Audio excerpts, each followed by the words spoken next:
बिस्मिल्लाहिर्रहमानिर्रहीम। अस्सलाम वालेकुम स्टूडेंट्स, मेरा नाम माजिद मुस्तफ़ा है और आज जो है वो हम लेक्चर नंबर 2 रिकॉर्ड करने जा रहे हैं। ठीक है, और ये जो लेक्चर नंबर 2 है वो है केमिकल कंपोजिशन ऑफ प्रोटोप्लाज्म। ये केमिकल कंपोजिशन ऑफ प्रोटोप्लाज्म हम टेक्स्ट बुक बोर्ड में से भी पढ़ेंगे, ये जो मैंने रेड मार्कर से लिखा हुआ है, पंजाब में से भी पढ़ेंगे ये जो मैंने ब्लू से लिखा हुआ है, एंड जो ये यहाँ पर मैंने लिखा है वो लिखा है फेडरल के हिसाब से। यही topic in 3 text book board के अंदर किस तरह से लिखा हुआ है आज हम वो पढ़ेंगे। ठीक है, तो सबसे पहले आप सबसे बड़ी यही रिक्वेस्ट है कि इस चैनल को सब्सक्राइब कीजिए, शेयर कीजिए और मुझे सपोर्ट कीजिए। ठीक है, बहुत बड़ी मेहनत लगती है इस वीडियो जो है वो बनाने में। बहरहाल आइए आते हैं तो अपने टॉपिक के हिसाब से केमिकल कंपोजिशन ऑफ प्रोटोप्लाज्म। देखिए पहले समझ ले प्रोटोप्लाज्म होता क्या है। ठीक है, अब प्रोटोप्लाज्म जो होता है मिसाल के तौर पर ये सेल है और ये इसका जो है वो न्यूक्लियस है। ठीक, अब इस सेल में जो साइटोप्लाज्म है और जो ये जो न्यूक्लियस है इन दोनों को मिलाकर कहा जाता है प्रोटोप्लाज्म। ठीक, अब आते हैं कि केमिकल कंपोजिशन। अच्छा, मैंने ये प्रोटोप्लाज्म भी लिखा हुआ है, सेल भी यहाँ पर लिखा हुआ है। इसकी वजह ये कि यही topic Sindh textbook board के अंदर में जो लिखा हुआ है वो इस नाम से लिखा हुआ है कि केमिकल कंपोजिशन ऑफ सेल। ठीक है, फेडरल के अंदर जो है वो यही टॉपिक लिखा हुआ है केमिकल कंपोजिशन ऑफ प्रोटोप्लाज्म।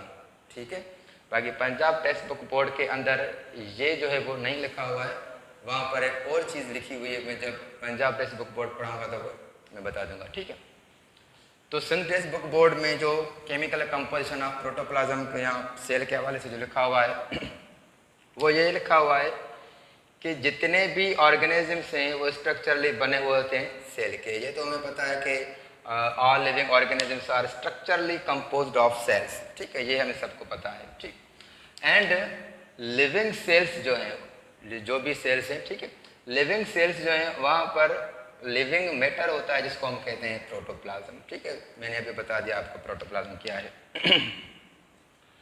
तो जब हम देखते हैं कि सेल के अंदर केमिकली तकरीबन जो है वो 70 to 90% ऑफ जो वाटर जो है वो मौजूद होता है। ठीक, अगर हम इस वाटर को निकाल दें, मिसाल के तौर पर ये सेल है। ठीक, ये सेल है। अब इस सेल के अंदर जो साइटोप्लाज्म है वो तकरीबन 70 to 90% वाटर है। अब इस वाटर को जब हमने निकाल दिया, किस तरीके से निकाल दिया? हमने निकाल दिया है इवापोरेशन वाले तरीके से। आपको पता होता है ना, केमिस्ट्री में हम पढ़ते हैं इवापोरेशन, यानी लिक्विड चेंज इनटू गैस। तो हमने क्या किया कि जितना भी पानी था वो हमने इवापोरेट करके निकाल दिया। ठीक है, ये यहाँ पर लिखा हुआ है कि if water is evaporated the remaining mass of cell is called dry weight. अब जितना भी जो बचेगा मटेरियल सेल के अंदर हम उसको कहेंगे ड्राई वेट। ठीक, अब ड्राई वेट क्या होता है? देखिए ड्राई वेट जो होता है वो कार्बन कंटेनिंग मॉलिक्यूल्स होते हैं, यानी पीछे जितने भी मॉलिक्यूल्स जो है वो रिमेनिंग मॉलिक्यूल्स जितने भी होते हैं उसको हम कहेंगे dry weights. And dry weights में हम जितने भी मॉलिक्यूल्स को देखेंगे उसमें हमें कार्बन जो है वो नज़र आएगा। ठीक है, तो उसको कहेंगे हम कार्बन कंटेनिंग मॉलिक्यूल्स, या आप उसको कह सकते हैं बायो मॉलिक्यूल्स। ये सिंध टेक्स्ट बुक बोर्ड के अंदर न्यू एडिशन में लिखा हुआ है। ठीक है, ओल्ड एडिशन की बात नहीं कर रहे क्योंकि अभी न्यू एडिशन आई है सिंध टेक्स्ट बुक बोर्ड के हवाले से, तो उसमें यही लिखा हुआ है। ठीक, अब ये जो बायो मॉलिक्यूल्स होते हैं, ठीक है, ये कहा जाता है कि जो एलिमेंट्स हैं इन बायो मॉलिक्यूल्स में जो है वो शामिल होते हैं, यानी इन बायो मॉलिक्यूल्स को बनाने के लिए कुछ एलिमेंट्स की ज़रूरत पड़ती है। हालांकि तो बहुत सारे एलिमेंट्स हैं, ये फेडरल वालों ने बता दिया है, लेकिन बायो मॉलिक्यूल्स को बनाने में एटलीस्ट 6 जो होते हैं वो मेन होते हैं, यानी मेनली 6 जो होते हैं एलिमेंट्स वो इन्वॉल्व होते हैं इन बायो मॉलिक्यूल्स को बनाने में। वो कौन से हैं? कार्बन है, हाइड्रोजन है, नाइट्रोजन, फास्फोरस हो गया एंड सल्फर हो गया। ठीक है, और बायो मॉलिक्यूल्स कौन से हैं जो ये एलिमेंट्स बना रहे हैं? वो हैं carbohydrates, lipids, proteins, nucleic acid, ठीक है, एंड कॉन्जुगेटेड मॉलिक्यूल्स। ये 1 बाय 1 हम इसी चैप्टर में पढ़ेंगे, बाकायदगी से डिटेल से हम पढ़ेंगे। मॉलिक्यूलर स्ट्रक्चर तक जो है वो हम उसको पढ़ेंगे कि carbohydrates, lipids, protein, nucleic acid, conjugated molecules ये क्या होते हैं। ठीक है, तो आपको सिर्फ इतना जानना ज़रूरी है यहाँ पर कि ये बायो मॉलिक्यूल्स होते हैं और बने होते हैं 6 जो है वो मेनली एलिमेंट से, जिनका मैंने आपको अभी नाम बता दिया, carbon, hydrogen, nitrogen, phosphorus and sulphur. ठीक है, अब इनकी जो है वो परसेंटेज बताई गई है टिपिकल बैक्टीरियल सेल के अंदर और मेमिलियन सेल के अंदर, क्योंकि बैक्टीरियल सेल और मेमिलियन सेल का इसलिए जो मेंशन किया गया है क्योंकि छोटे में छोटा जो हमें सेल नज़र आता है, लिविंग सेल जो हमें नज़र आता है वो होता है बैक्टीरिया, और कॉम्प्लेक्स में कॉम्प्लेक्स जो हमें सेल नज़र आता है वो होता है मेमिलियन का।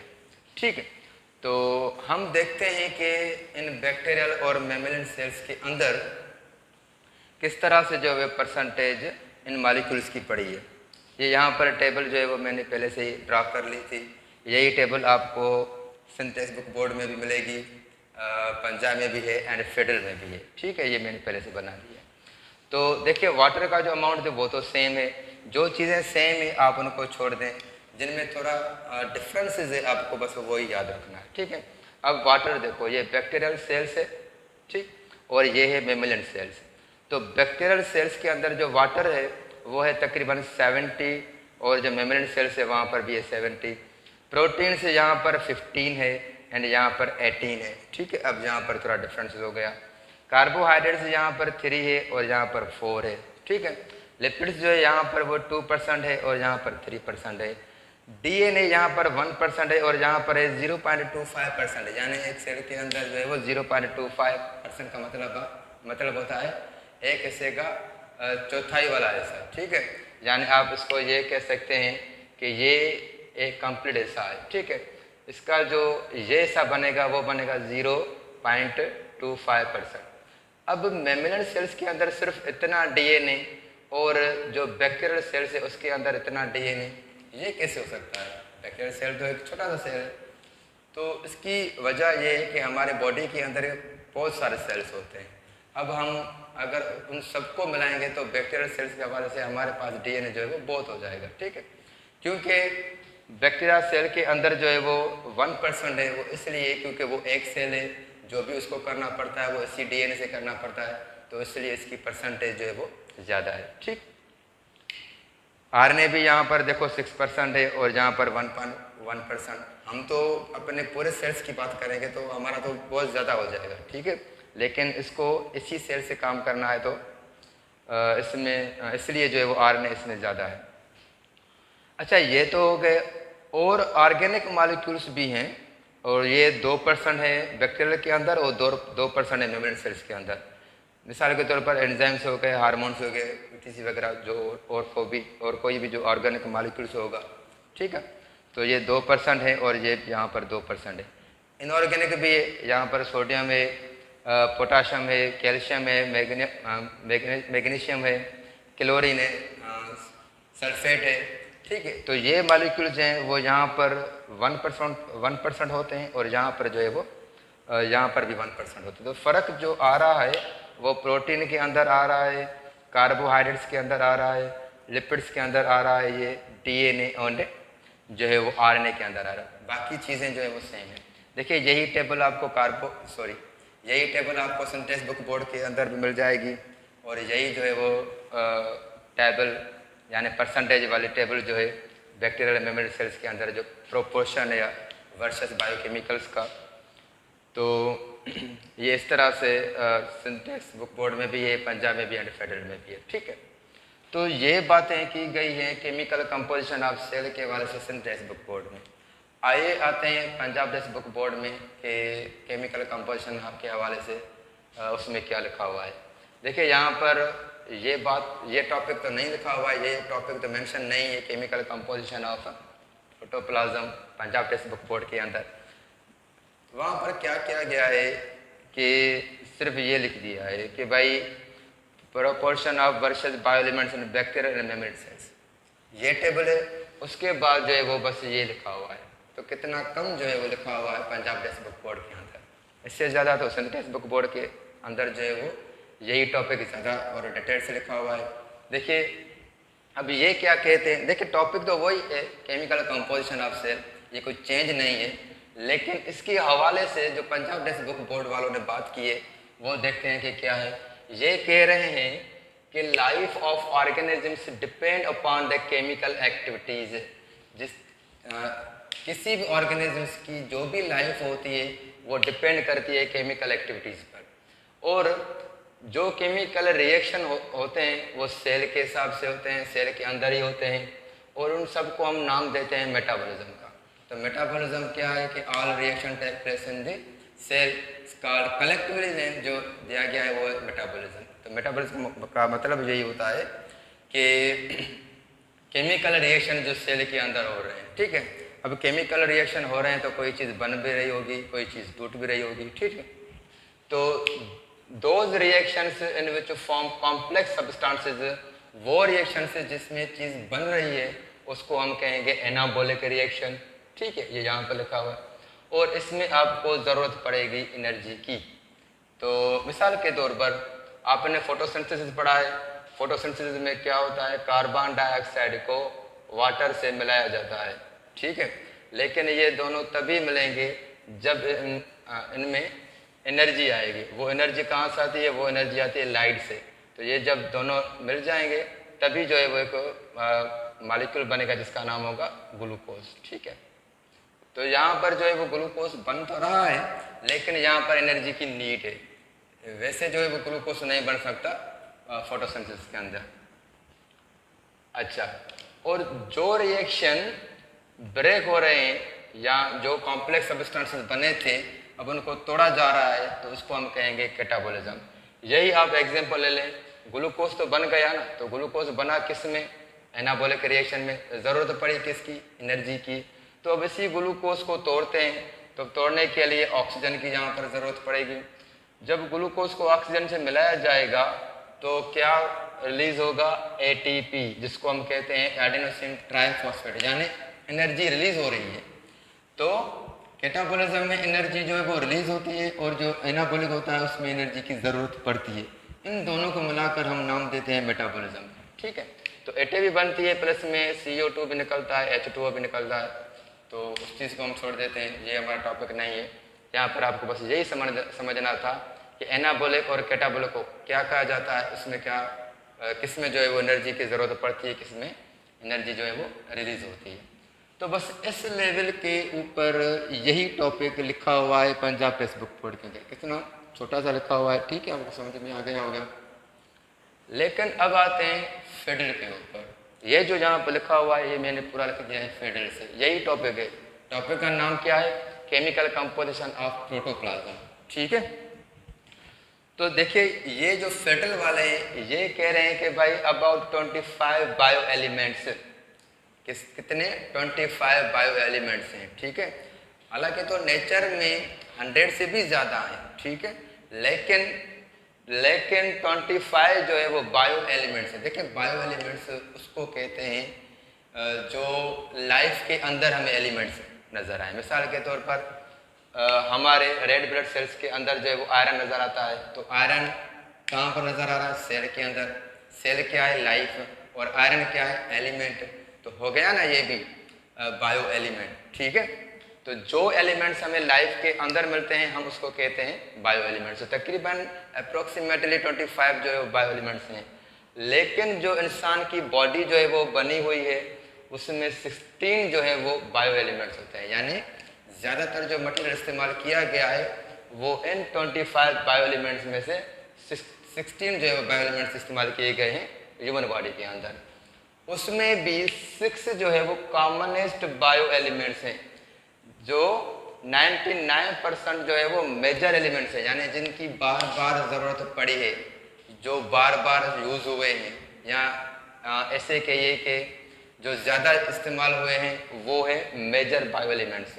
तो यही 6 मैंने आपको सिंध टेक्स्ट बुक बोर्ड के अंदर बता दिया था यहाँ पर, ठीक है।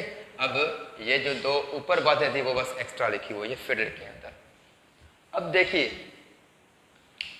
इनमें मेजर बायो एलिमेंट्स का जिक्र किया गया है, माइनर का भी जिक्र किया गया है, और ट्रेस एलिमेंट का भी जिक्र किया गया है। अब इसका आपको मतलब समझना है। देखिए मेजर बायो एलिमेंट्स वो हैं जो 99% जो है वो इस्तेमाल हुए हैं, ठीक है। माइनर वो हैं जो 1% से भी कम जो है वो इस्तेमाल हुए हैं, और जो 0.01% से भी कम इस्तेमाल हुए हैं उनको हम कहते हैं ट्रेस एलिमेंट। ये यहाँ पर पूरी मैंने टेबल बना दी है पहले से, ये आपको सिर्फ और सिर्फ सिंध टेक्स्ट बुक बोर्ड के अंदर मिलेगी। तो सॉरी, यही टेबल जो है वो आपको पंजाब टेक्स्ट बुक जो फेडरल के अंदर मिलेगी। सॉरी, ठीक है, कन्फ्यूजन हो गई थी।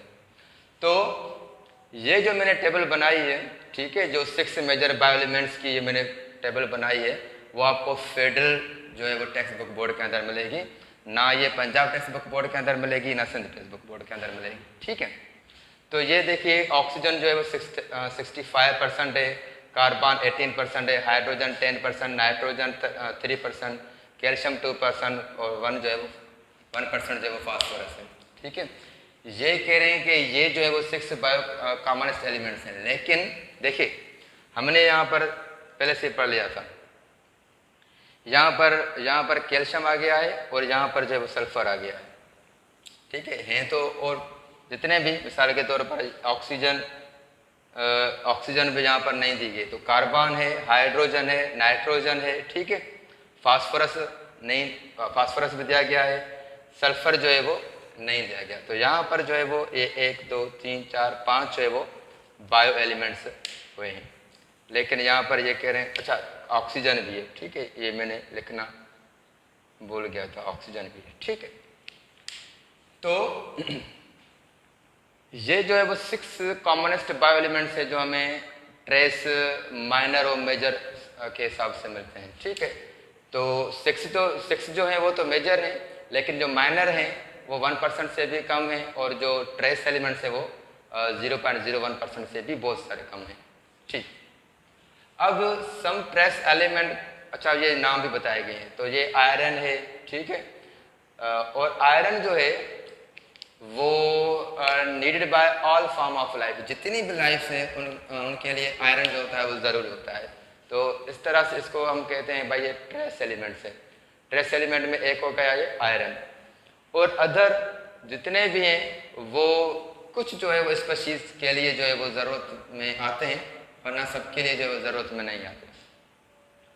अब आते हैं बायो एलिमेंट्स के हवाले से। तो बायो एलिमेंट्स क्या है? Combine can form thousands of different bio elements है, यानी जो बायो एलिमेंट्स हैं, ये बायो एलिमेंट्स ये मिलकर जो है वो थाउजेंड्स डिफरेंट मॉलिक्यूल्स बना रहे हैं। ठीक है, और वो ऑर्गेनिक भी हो सकते हैं, इनऑर्गेनिक भी हो सकते हैं। मैंने आपको पहले ही ऑर्गेनिक भी बता दिया है और इनऑर्गेनिक भी बता दिया है। ठीक है, ऑर्गेनिक वो मॉलिक्यूल्स होते हैं जहाँ पर कार्बन और हाइड्रोजन की बॉन्डिंग हो, इनऑर्गेनिक वो होते हैं जिनमें कार्बन और हाइड्रोजन की बॉन्डिंग ना हो।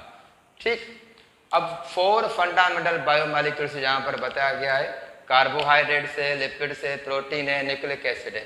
इनके हवाले से थोड़ी सी बात भी कर ली है यहाँ पर, लेकिन हम जो है वो इनको डिटेल में पढ़ेंगे।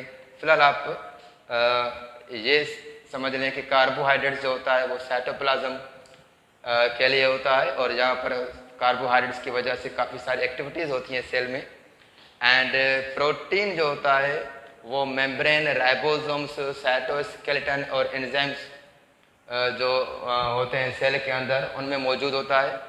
लिपिड्स जो मौजूद होता है वो membrane, cytoplasm of the cell में मौजूद होता है।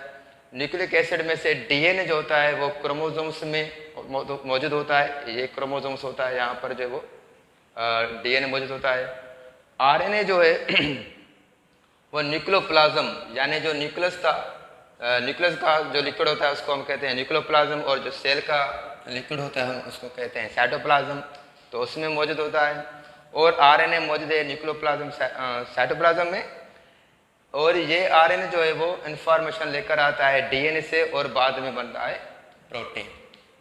देखिए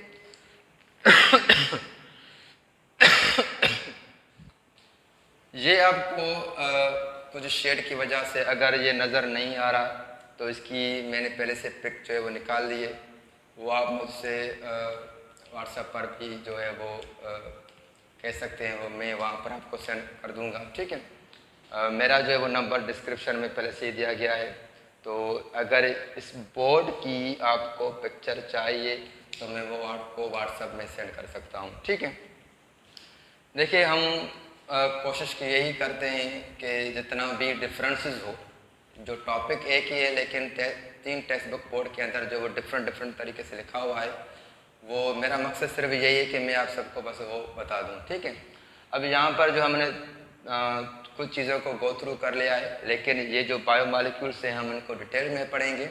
फ़िलहाल मुझे आपको सिर्फ यही बताना था कि ये बायोमॉलिक्यूल्स जो है यानी केमिकल कंपोजिशन ऑफ प्रोटोप्लाज्म और सेल जो है वो पंजाब में किस तरह से लिखा हुआ है, फेडरल में किस तरह से लिखा हुआ है, ठीक है, एंड जो है सिंथ टेक्स्ट बुक बोर्ड में किस तरह से लिखा है। तो आप खुद भी कंपेयर कर सकते हैं कि देखें ना कितनी चेंजेस है हर टॉपिक के अंदर। यानी यहाँ पर कुछ और बात की गई थी, सिंथ टेक्स्ट बुक बोर्ड ने कुछ और बात की गई थी, और जो फेडरल है वो भी कुछ और जो उन लोगों ने लिख दिया है, ठीक है। लेकिन ये इस तरह से नहीं है कि हम इन सबको गलत कह सकते हैं। आपको ये जो है वो एक्स्ट्रा नॉलेज मिल रही है, समझिए कि केमिकल कंपोजिशन जो है वो फेडरल के अंदर इस तरह से लिखा हुआ है, तो आपको ये भी पता चल गया। पंजाब के अंदर इस तरह से लिखा हुआ था, सिंध के अंदर इस तरह से लिखा हुआ था। तो आपको एक ही टॉपिक जो है वो 3 टेक्स्ट बुक बोर्ड में से पता चल गया कि किस लेवल पर लिखा हुआ है, ठीक है। आगे भी देखेंगे, बहुत सारे टॉपिक हैं। बायोलॉजी तो एक ही है फर्स्ट ईयर की। फ़िलहाल तो हम ये लेक्चर जितने भी रिकॉर्ड कर रहे थे वो फर्स्ट ईयर की बायोलॉजी में से रिकॉर्ड कर रहे थे। तो बायोलॉजी तो एक ही है, लेकिन जो जितने टॉपिक हैं वो अलग-अलग लिखा हुआ है हर टेक्स्ट बुक बोर्ड के अंदर। तो इंशाल्लाह मैं आप सबको वो कवर कराता जाऊँगा। ये मेरा जो है वो दूसरा लेक्चर था, और इंशाल्लाह जो है वो जल्दी मैं तीसरा लेक्चर जो है बनाऊँगा, और देखते हैं कि उसमें कितना डिफरेंसेस है इन 3 टेक्स्ट बुक बोर्ड के अंदर, ठीक है। तो तब तक के लिए खुदा हाफिज़। और बस सिर्फ यही कहूँगा आखिर में भी कि मेरे चैनल को जो सब्सक्राइब कीजिए, शेयर कीजिए एंड सपोर्ट कीजिए। तब तक के लिए अल्लाह हाफ़िज़।